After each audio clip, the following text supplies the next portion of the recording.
Imagine this, the uprising of a rebel army from the vast dunes on Arrakis, causing the planet itself to shake with its sandworms. Now, imagine a different part of the universe known as Pandora. Some bioluminescent forests illuminate everything around them, and this is where we see an epic joining of forces by Na'vi warriors. These are two different worlds, separated by millions of light years, having their problems, such as slavery and corrupt leadership, ending in rebellion. But what is the connection between them? The pride, greed, and inability to comprehend the environment around them led to nothing but disaster. Today, we compare Dune and Avatar, two empires separated by millions of light years, but united by the same problems. The problems of the oppression of the few at the expense of many. In a world of blockbusters, two films stand tall for their exploration of power, oppression, and rebellion,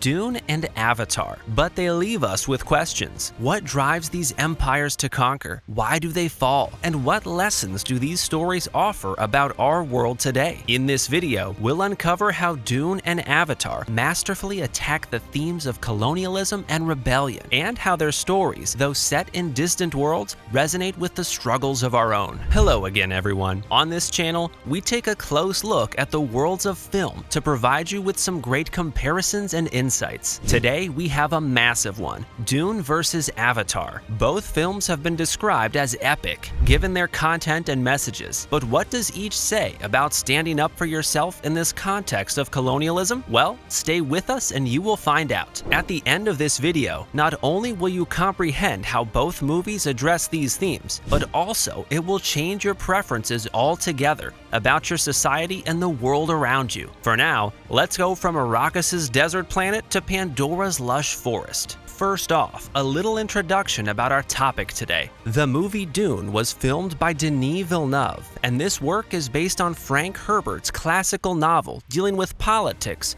whereby in future, various noble houses are after having control over a dry planet called Arrakis because it produces the most expensive drug, known as spice, which can be found nowhere else throughout the galaxy. Maybe Frank Herbert was inspired by Britishers who went subcontinent under the pretext of trade, motivated by spice's rich subcontinent, and ended up colonizing it. Just a thought. Moving forward, James Cameron directed Avatar that is set within an alien environment known as Pandora. Human beings intend to take advantage of some valuable resources there, but this leads them into conflict with an indigenous group called Na'vi. Now this reminds me of the US invasion of Iraq under the pretext of WMDs, weapons of mass destruction, which Saddam was allegedly going to use against the US. Another random thought. Although both movies can also be referred to as under the category of declining imperial orders, portraying anti-colonial revolutions,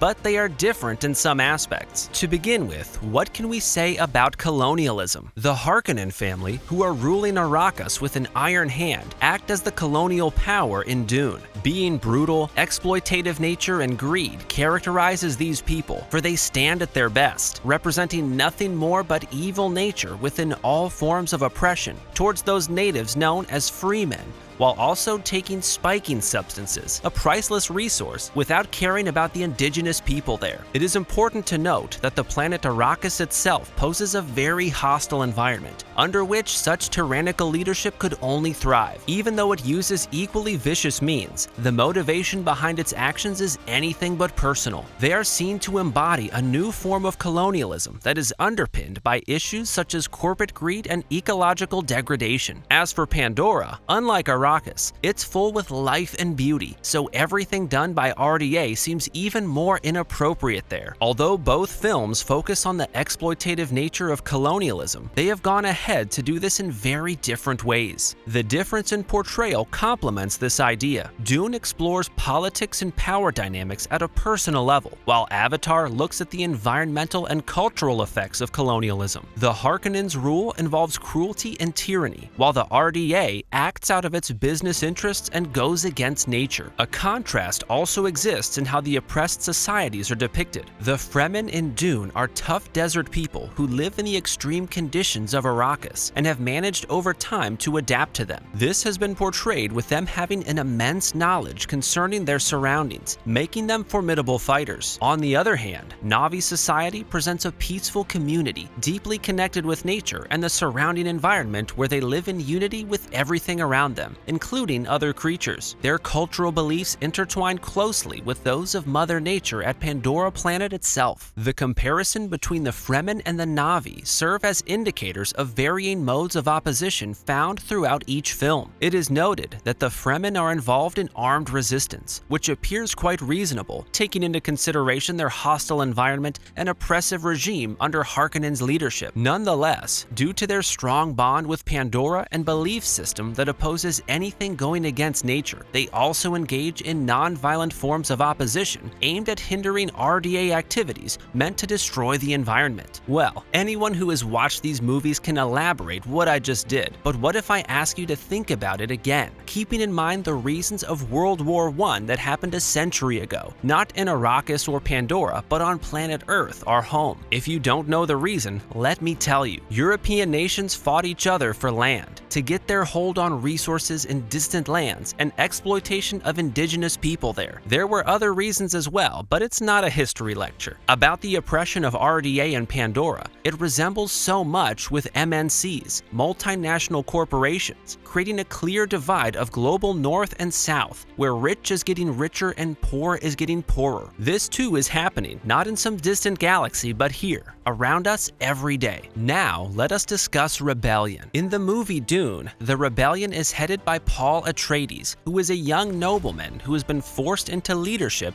when his family takes over control of Arrakis from its previous ruler. This forms part of Paul's growth journey, culminating in him becoming responsible enough that he could unite other tribes like Fremen against cruel oppressors called Harkonnens. His transformation into what can only be described as a messianic figure takes precedence throughout, highlighting key themes such as fate's role within every individual life, or even just one person being enough to spark a wider uprising among many others. The rebellion in Avatar is fronted by a character known as Jake Sully, who, after serving in the army, gets assimilated into the culture of the Na'vi people. It is the story of a man who was lost, but finally found his rightful place with those around him. His guidance serves to unite people and make them come to an understanding of each other's customs, rather than being determined by some individual fate. One can see that Jake fully becomes one of the Na'vi, which underlines against the necessity of such cultural immersion and awareness in combating colonialism. Both Paul and Jake are outsiders who take up leadership positions in their respective rebellions. However, these individuals travel through different paths and have varied reasons for doing so. While Paul goes through with what would have been expected of him, Jake has to take one step further and find something different about himself first. This discrepancy in character development mirrors larger issues addressed by both films. While Dune explores themes like personal destiny or power games at court, on the other hand, Avatar deals more with cultural assimilation and ecology. The strategies employed during the rebellion also vary between these two films. The Fremen use guerrilla tactics in Dune, fighting against Harkonnen overlords and ultimately overcoming them through knowledge of the desert environment as well as the mystical spice itself. Their aim is resistance mixed with armed defiance. On the other hand, in Avatar, the most important for Na'vi people was solidarity towards their occupied land and nature, which they did very well with help from Iwa, whereby being eco-friendly itself served as a form of armament too, becoming a motherly figure for the people of Pandora. The Na'vi rely more on their emotional bond with Pandora and spiritual customs, rather than following any military plans provided by experts to defend themselves from outsiders trying to attack their culture or destroy the environment around them. How success is achieved by the rebels is depicted differently altogether. In Dune, it is seen that they have managed to bring down one empire only for another one to rise out of ashes. Thus, attention is paid more towards politics, including characters who hold differing types thereof, public versus private. On the other hand, in Avatar, we see that through the rebellion, they were able to save what rightfully belonged to them, i.e. Na'vi heritage on Pandora planet, while still losing the battle against colonial powers. This draws focus upon ecological consequences as well as cultural significance linked with domination itself. Rebellion, wherever it occurs throughout the universe, occurs either due to politics or due to ideological movements, shaping people's ideas towards one united goal. In these movies, both means of rebellion are well established, but what does it teach us about our world? Name any rebellion not motivated by ideological or political factors, and not carried out either by military uprisings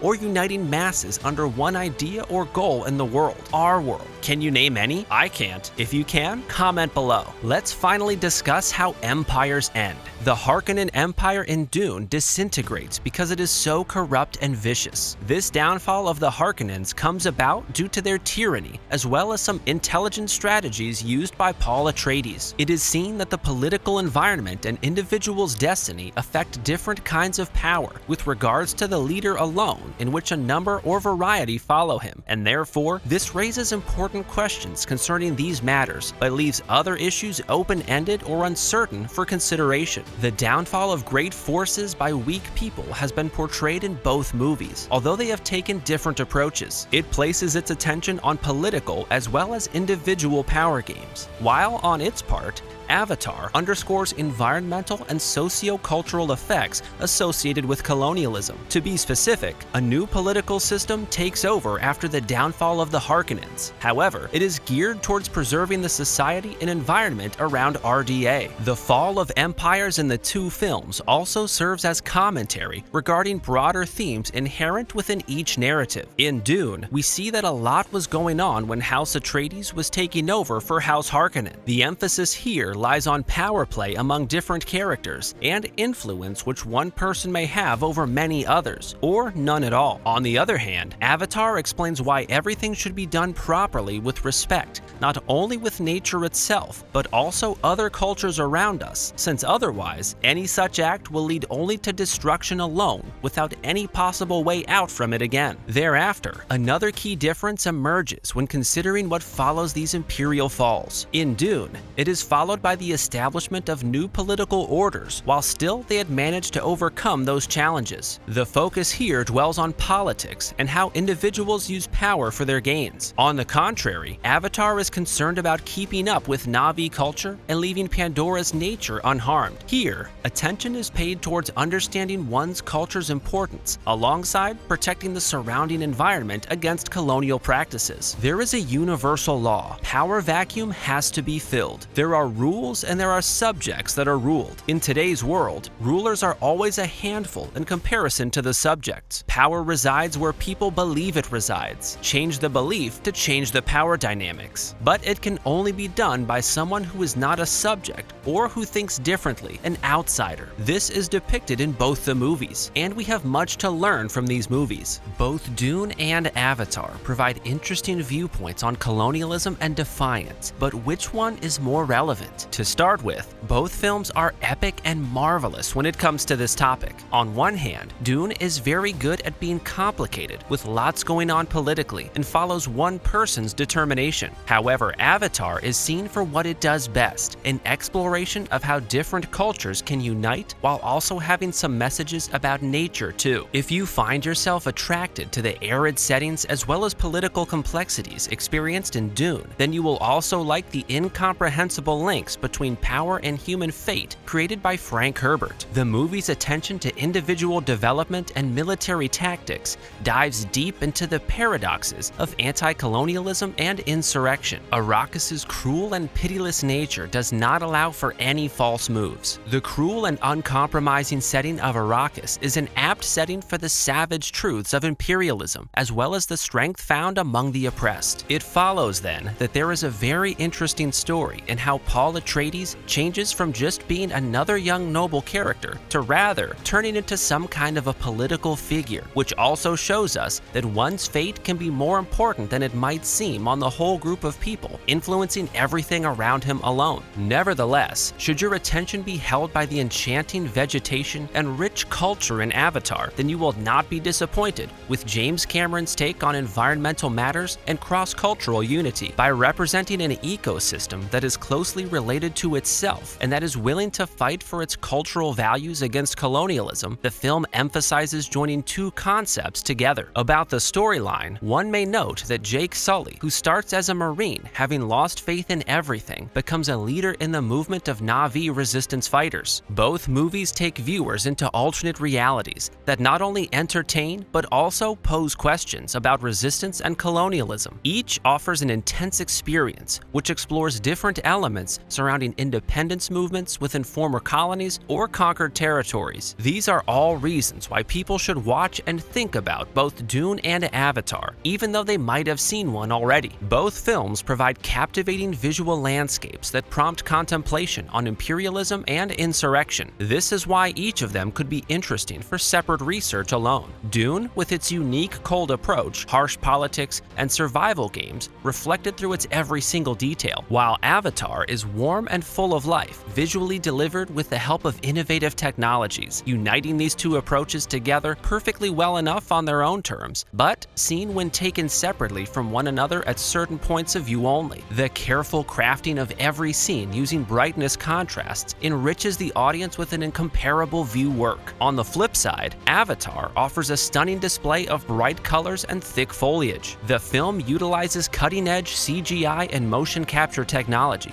to create an incredibly realistic and engaging environment within Pandora. The complexity and beauty inherent in Na'vi society's design, as well as their profound link to nature, will surely leave most people dumbfounded or speechless, because there's hardly anything else like it out there nowadays anyway. When you analyze character development in each film, you will recognize dynamic heroes who evoke great interest among viewers. In Dune, Paul Atreides experiences radical metamorphosis, turning from a young nobleman into a messianic leader. He goes through a journey that involves him changing personally, while also exploring themes such as fate or even what it means to carry out leadership duties properly. Playing Paul's role, Timothée Chalamet has done excellent work giving depth and emotion. In the movie Avatar, the character of Jake Sully is seen trying to fit back into a society that he had left behind. The acting talent of Sam Worthington in this film is very moving, as he depicts a man who has been given a second chance, but at what cost, and then taken into the family of some aliens. The way that Jake becomes accepted into the Na'vi community under his command over others, and fights against cultural unity on the colonialist side too, shows us that everything may be resolved peacefully if one understands each other's traditions properly. Both movies also have well-developed supporting casts. Characters like Lady Jessica, Duke Leto, and Stilgar add depth and create interest in Dune, while interacting with Paul and also among themselves, forming complex political sides full of betrayal or loyalty issues. On the other hand, one may see different individuals in each group,